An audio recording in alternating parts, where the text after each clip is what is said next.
Bonjour les cancers, j'espère que vous allez bien. On va découvrir ensemble vos énergies pour le mois de février. Gardez bien à l'esprit que ce sont des énergies générales, c'est comme une sorte de météo et vous seul décidez de ce que vous en faites. Donc prenez uniquement ce qui résonne pour vous dans ce tirage et le reste vous laissez. Je vous invite également à consulter les vidéos de votre ascendant et des autres signes de votre thème astral pour compléter ces informations. Ici, l'énergie générale qui va vous accompagner pendant tout le mois, celle avec laquelle vous entrez dans le mois, la force qui vous soutient, le challenge à relever. 3 conseils de l'univers, ce que l'univers vous invite à continuer, à lâcher, à entreprendre de nouveau, votre énergie en sortie de mois et quelques messages conseils pour finir. Les jeux que j'utilise dans ce tirage sont le tarot des jeunes sorcières, le tarot At the End of the Rainbow, le petit oracle de la tattoo thérapie. Vous retrouvez sous chaque vidéo en description tous les tarots et oracles qui sont régulièrement utilisés sur cette chaîne, ainsi que le lien pour les guidances personnalisées. Alors on y va. C'est l'impératrice qui vous accompagne pendant ce mois de février. Une énergie d'ouverture, de séduction, de dynamisme. Elle est ouverte sur l'avenir, cette impératrice. Donc vous avez envie de faire des projets, les cancers. Vous avez envie de rencontrer du monde. Vous vous sentez séduisant, séduisante. Vous vous sentez animé aussi par des choses qui vous parle, il y a une envie de déployer vos ailes, d'aller plus loin, de vivre de nouvelles aventures. Donc c'est quand même assez... c'est une jolie énergie, l'énergie de l'impératrice. Alors, vous avez l'ermite avec le roi de coupe, le 3 d'épée et le 5 de coupe, le 4 de bâton et le 10 d'épée, le valet de denier et le 8 de denier, le 10 de bâton et le valet de coupe, 3 de coupe et 7 de coupe, empereur et pape. Pour finir, vous avez l'ermite, l'empereur, le pape. Que d'hommes sages dans votre tirage. Alors, bon, il y a de la fatigue, hein. Il y a de la fatigue, vous portez des projets, vous avez envie de faire des choses super. Vous suivez le cœur, vous avez envie de vous faire plaisir, très bien. Mais j'ai quand même un 10 d'épée, un 10 de bâton dans le même tirage qui m'indique que vous pouvez peut-être en prendre trop sur le dos, vouloir trop en faire, avoir des envies, oui, mais peut-être pas courir 15 lièvres à la fois parce que ça va être usant. Et pour d'autres, c'est pas forcément d'avoir beaucoup d'activités et de choses en même temps. C'est peut-être la pression que vous vous mettez de vous faire une montagne de quelque chose qui par ailleurs vous attire quand même, mais de vous faire une montagne de dire je t'aime à quelqu'un, de vous engager dans une relation, de bâtir, de construire quelque chose. J'ai un engagement ici et ça vous... Ouais, ça vous fatigue. Donc ça peut être de la pression mentale que vous vous mettez en fait. Alors vous entrez dans le mois avec l'ermite et le roi de coupe. Alors je peux avoir pas mal de travail avec l'ermite, c'est une énergie très laborieuse. Beaucoup de stabilité et d'intelligence émotionnelle avec ce roi de coupe. Donc vous êtes quand même posé, sain, serein, avec ces énergies au début du mois. Il y a certainement des choses qui vous occupent. Vous cherchez à faire la lumière aussi peut-être sur ce que vous ressentez, sur les possibilités dans les projets que vous portez. Mais vous prenez les choses vraiment avec tranquillité. Ces deux-là, ils ne sont pas rapides. Donc j'ai vraiment une énergie, j'ai une sérénité. Vous pouvez quand même être assez dans votre bulle, avec ce qui vous plaît, avec vos projets, avec votre travail, avec vos questionnements, avec... voilà, l'ermite, il n'est pas forcément très, très ouvert à son environnement. Maintenant, je ne vous sens pas non plus coupé de votre environnement, mais on trouve cette attitude chez le roi de coupe. Il va être au milieu des autres, au milieu de sa famille, mais il ne va pas forcément aller... trouver les uns et les autres et initier les conversations. Il va se mettre en plein milieu de la pièce, au milieu des enfants et toute la famille, avec un peu le message implicite. Vous savez où me trouver, quoi. Si vous voulez venir me parler, me demander des choses, me sauter sur les genoux, me faire un câlin, vous êtes les bienvenus. Il a le cœur gros comme ça, ce roi de coupe, mais c'est le chef de famille, c'est le papa poule, bon. Mais il va pas forcément aller vers les autres. Donc on trouve aussi ce côté un peu solitaire chez l'ermite. Donc dans quelle mesure vous êtes un peu peut-être dans une retenue de cœur, ou c'est pas que vous vous planquez, mais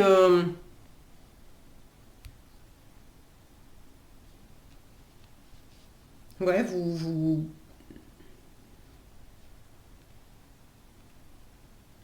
vous laissez un peu les choses. Je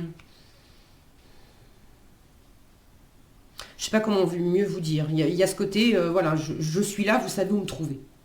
Bon, vous me direz si ça résonne pour vous. En force, vous avez le 3 d'épée et le 5 de coupe. Alors là, la force, c'est que vous dépassez quelque chose qui a été compliqué, qui a été blessant, ou qui vous a fatigué, ou qui a été long. Ça peut passer par une séparation, par un deuil, par le fait de quitter un endroit, par le fait de peut-être se séparer aussi, à travers peut-être une vente, j'ai un château ici, à travers une vente immobilière par exemple, le fait de se séparer d'un endroit dans lequel on a vécu, qu'on a aimé, mais en même temps il y avait quelque chose de lourd là-dedans. Et finalement, il y a peut-être eu aussi des mésententes, ou comme si... comme ces maisons qu'on quitte parce que on a eu des années de bonheur dedans, et en même temps on a eu des années où on s'est pris la tête jusqu'à divorcer, et puis enfin le divorce est prononcé, et puis on vend la maison et on repart sur de nouvelles bases. Et c'est tout ça en force. C'est que vous laissez derrière vous des choses, des gens, des situations, des attitudes, des comportements qui vous ont touché suffisamment longtemps, et ça suffit maintenant. Donc ça, c'est une bonne chose. Il y a une libération. Le fait d'arrêter de se focaliser sur le passé, sur ce qui fonctionnait pas, sur ce qu'on n'a pas, ce qu'on n'a plus, ce qu'on n'aura jamais, sur les dissensions, sur les blessures, etc. Ça empêche de se focaliser sur l'avenir et de vivre l'avenir. Donc là, en force, ça m'indique que si vous aviez un fil à la patte, un truc que vous traîniez un peu comme un boulet, et ben vous vous en délestez de manière à pouvoir faire de nouveaux projets, rencontrer de nouvelles personnes, et puis vous ressourcer aussi. Alors c'est pas facile pour vous. Là en challenge, j'ai un 4 de bâton et un 10 d'épée. Le 4 de bâton, alors c'est un tarot qui est un peu particulier parce que les cartes sont rarement représentées dans les images traditionnelles qu'on trouve. Le 4 de bâton, souvent on a des personnages, on a plusieurs personnages, et on a des représentations de fêtes, de joie, de partage, parce que le 4 de bâton c'est de la célébration et c'est de l'engagement. Sauf que là... c'est plutôt du repos. Moi, je ne saurais pas que c'est un 4 de bâton, j'aurais plutôt dit c'est un 4 d'épée. Surtout que j'ai une lame en plus au milieu. Bon, donc c'est un peu un mix des deux. Il est possible que... alors, soit vous avez... il y a un engagement, il y a une envie, il y a quelque chose... une personne ou un truc vers quoi, je ne sais pas, vous pouvez vous engager. Mais c'est un challenge parce que ça vous collez la pression.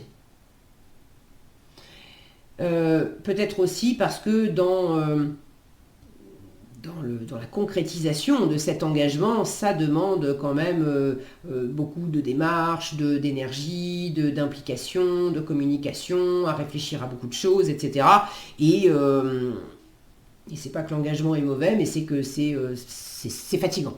C'est fatigant. Et vous avez du mal à pouvoir vous poser et vous reposer. Pour d'autres, ce challenge, c'est aussi d'accepter. La force, c'est effectivement de tourner la page, mais le challenge, c'est aussi de faire le deuil et d'accepter de boucler un cycle où ça a été difficile. Et de lâcher certaines idées qui tournaient en boucle où on avait beau dire, on restait accroché à ressasser certaines choses. Donc dans la matière, il y a peut-être un engagement qui est terminé. On a vendu la maison, on a divorcé, on a déménagé, je sais pas, bon. Mais intellectuellement, on y pense encore, énergétiquement, ça peut nous plomber encore à partir du moment où le mental continue de faire tourner ça en boucle. Parce que c'est le mental qui entretient. Donc vous me direz si vous voulez dans les commentaires, est-ce que c'est plutôt le challenge, la pression d'aller vers un nouvel engagement ou est-ce que c'est tout simplement aussi d'avoir beaucoup de choses à faire et c'est pas facile de vous reposer. Vous aimeriez bien mais c'est pas évident. Ou est-ce que c'est d'avoir du mal à tourner la page aussi sur... à arrêter de penser à quelque chose en fait. Ce qu'on vous invite à continuer, sous-entendu, vous avez déjà commencé valet de denier et 8 de denier. Vous êtes quand même très absorbé dans du concret par quelque chose. Alors, je dis dans du concret, ça peut être professionnel, mais ça peut être une création artistique, ça peut être un projet, je parlais d'immobilier, la construction d'une nouvelle maison, ou bon... vous avez commencé avec ce valet de denier à vous demander comment je m'y prends, de quelles ressources je dispose, de faire un peu d'observer les choses. Là, on a un personnage qui est en train d'observer les tout petits mécanismes d'une montre. Donc, vous êtes dans une démarche de précision, vous avez le souci du détail, vous prenez votre temps, vous évaluez bien les choses, vous faites des tests, vous êtes quand même très absorbé par quelque chose qui vous tient à cœur et qui demande qu'on ne prenne pas non plus les choses à la légère. Vous avez envie que ça paye, alors peut-être financièrement, vous avez envie que ça paye dans le sens où ça vous nourrit dans vos valeurs, dans le plaisir, c'est vraiment fait pour vous. Vous avez envie de pouvoir mener à terme quelque chose qui va être fait et bien fait. Donc là, on vous dit continue. Continue de t'engager. De t'engager. Il y a engagement dans le fait de s'engager avec quelqu'un d'autre, signer des papiers, des contrats, etc. Et puis là, c'est l'engagement où c'est plus de l'investissement. Je m'investis, j'investis mon énergie, mon temps, mon attention dans une activité, dans quelque chose où je suis très absorbée par ça. Et c'est pas par obligation, hein, c'est vraiment parce que j'aime ça, je le choisis. Ça peut être du travail sur vous-même aussi, de vous observer dans les moindres détails, d'observer vos propres rouages dans les moindres détails, pour justement vous sortir de ça. Alors, vous sortir de ça. Finir de vous sortir de ça, j'ai envie de dire, parce que j'ai eu la sensation que vous en êtes déjà sorti, c'est juste justement, je vais regarder dans le détail pour être sûr qu'il n'y a pas des miettes qui sont restées un peu sous le tapis et qui m'auraient échappé parce que j'ai vraiment à cœur d'aller de l'avant et ça serait ballot de commencer à avancer et puis de m'apercevoir qu'il y a un petit un petit grain de sable dans les rouages qui reste encore, que j'avais pas vu. Donc ça, continuez. Continuez de vous investir, continuez de prendre les choses avec un esprit pratique. Ce qu'on vous invite à lâcher. 10 de bâton et valet de coupe. Alors, le 10 de bâton, c'est déjà lâcher tout ce qui est lourd. Donc ça peut être les choses du passé. Ça peut être aussi le fait, avec le valet de coupe, d'avoir plein de choses qui vous plaisent. Alors c'est bien joli, mais c'est ce que je vous disais au début du tirage, courir 15 lièvres à la fois, ça peut être fatigant et puis au final on n'en attrape aucun. Donc c'est aussi observe tes envies et tes plaisirs. Parce que le valet de coupe, il est dans le plaisir, il est dans la rêverie, il est dans la créativité, il est aussi dans le coup de cœur, et ça peut très bien être le coup de cœur amoureux, mais qu'est-ce qui te fait plaisir ? Alors oui, on a la tentation et le plaisir du sucre et des bonbons et des pâtisseries, etc. Ok. Maintenant, on sait que tout ça, ça peut être mal supporté par le corps. Avoir un plaisir, un petit plaisir comme ça, avec un petit gâteau, avec un petit bonbon, une fois de temps en temps, ok. Mais là, il y a trop de plaisirs qui peuvent être des plaisirs faciles, des plaisirs instantanés. Et il y a comme une espèce de surcharge de plaisirs instantanés qui quelque part finit par vous rester sur l'estomac. Qui quelque part finit aussi par saturer votre emploi du temps. Et vous détourner, vous distraire de choses qui sont plus importantes. Donc ceux qui se reconnaissent dans ce genre de schéma, vous avez compris, on vous dit non, tu lâches un peu les bonbons, tu veux pas opter pour une pomme, tu veux pas, préfère plutôt, vois ce qui est sain. Il ne s'agit pas non plus de se mettre au régime sec et de s'autoriser aucun plaisir, c'est pas ça, mais de peser les choses pour sentir qu'est-ce qui va aussi vous nourrir à long terme. Vous faire plaisir, oui, mais vous nourrir à long terme aussi. Il y a de toute façon une forme de changement. Le changement ici, ça peut être des changements d'habitude et notamment des changements d'habitude alimentaire, par exemple. Parce que ici, on est dans les deniers, et les deniers, c'est aussi le corps physique. Donc je suis peut-être aussi en train d'observer comment je peux me nourrir différemment. Comment je peux me comporter différemment vis-à-vis de mon corps. En prendre soin, lui offrir des choses différentes, écouter ses messages, là où peut-être avant je ne les écoutais pas. Donc pour certains, il y a un rapport au physique et au corps. Ce qu'on vous invite à entreprendre de nouveau, 3 de coupe et 7 de coupe. Alors là, j'ai l'amitié, j'ai la joie, alors c'est de l'amour, ça peut aussi être de l'amour amoureux, des bons moments avec son chéri, sa chérie.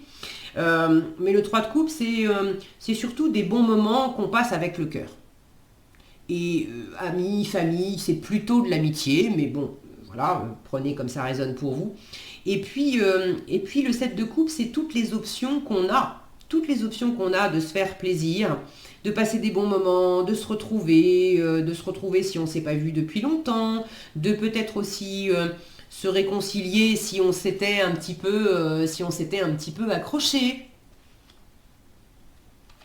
Et avec le 7 de coupe, c'est le champ des possibles. Donc là, on vous invite à lâcher tout ce qui est lourd, tout ce qui est vécu aussi comme lourd, et à vous ouvrir au champ des possibles pour des retrouvailles, pour des réconciliations, pour de nouvelles rencontres, pour des moments beaucoup plus légers. Là où c'était super lourd avec beaucoup de pression, là on a de la récréation et de la légèreté et de la joie. Donc c'est peut-être challengeant pour vous de prendre des moments plus légers, plus joyeux et plus récréatifs et de faire des pauses, mais à entreprendre de nouveau, on vous invite quand même à aller dans cette direction.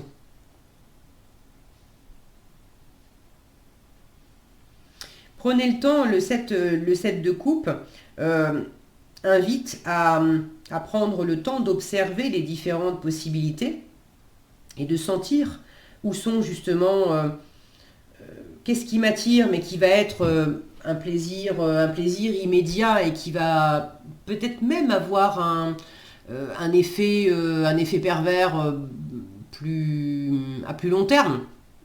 Typiquement, les bonbons sur le moment c'est super agréable, sauf que je vais me taper des caries plus tard. Donc quels sont les plaisirs immédiats, faciles, mais qui ne vont pas forcément me nourrir dans le long terme? Quelles sont les options qui, je le sais, je le sens, vont être beaucoup plus porteuses dans le long terme, mais qui demandent peut-être aussi certains sacrifices, certains efforts, on va dire, dans l'immédiat, et de prendre ce temps d'observer et peut-être aussi d'en discuter et de partager ça avec des amis, avec de la famille, avec des gens de l'entourage.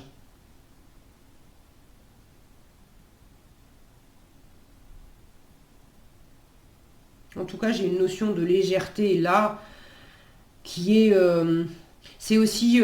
c'est bien, et on vous dit c'est bien, hein, tu travailles, tu es absorbé, continue. Mais n'oublie pas non plus ta vie sociale, tes amis, et n'oublie pas non plus de te changer les idées, parce que sinon tu vas juste te faire un burn-out. Et c'est pas non plus une option super réjouissante, quoi. En résultat, vous avez l'empereur et le pape. Que d'assurance, que d'assurance. On a le bâtisseur dans la matière, le bâtisseur dans le spirituel, bâtisseur spirituel, oui. Le chef, voilà, chef plus terrestre, chef plus céleste. Là, j'ai quelque chose de très posé, de très engagé aussi. L'empereur, il amène beaucoup de stabilité avec son 4 qui amène de la structure. Le pape, c'est une carte qui vous dit tout va bien se passer, même si ça ne se passe pas nécessairement toujours comme tu crois que ça va se passer, mais ça va bien se passer. Vous êtes guidé, inspiré, protégé. Là, c'est l'intuition aussi, hein. Elle est très intuitive d'ailleurs, cette impératrice. C'est l'intuition qui porte, qui soutient les concrétisations dans la matière. Et puis j'ai beaucoup d'ouverture, de non-jugement, de bienveillance, de tolérance avec ce pape, tout comme le roi de coupe amène aussi l'ouverture, la tolérance, le non-jugement, la bienveillance, la générosité, etc. Je retrouve ça dans les énergies de soutien, en fait. J'ai ça au début du tirage et à la fin du tirage. Donc ce sont aussi vos énergies, les cancers, de sensibilité, d'ouverture. Vous êtes très famille, vous avez un grand cœur, vous êtes ouvert à la relation à l'autre, au plaisir, à partager, de prendre soin les uns des autres, etc. Ça, c'est des valeurs qui vous animent. Donc le cœur est vraiment présent et on vous invite à être dans cette légèreté de cœur et de partage plutôt que de vous enfermer dans quelque chose qui vous prive de cette légèreté.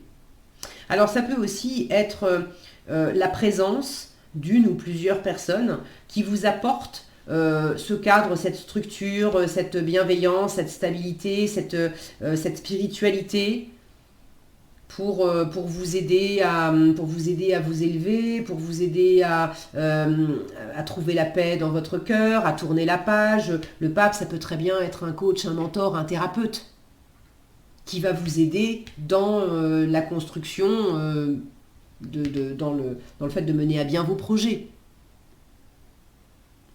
Alors vous me direz si vous voulez dans les commentaires. En tout cas, j'aime bien ces énergies-là à la fin du mois parce que c'est... il y a beaucoup de stabilité et de sérénité. Donc même si il y a eu des tiraillements, de la pression, etc., ça vous retourne pas. Et quand bien même, peut-être il y a encore quelques miettes qui traînent, ça vous déstabilise absolument pas. Donc c'est chouette.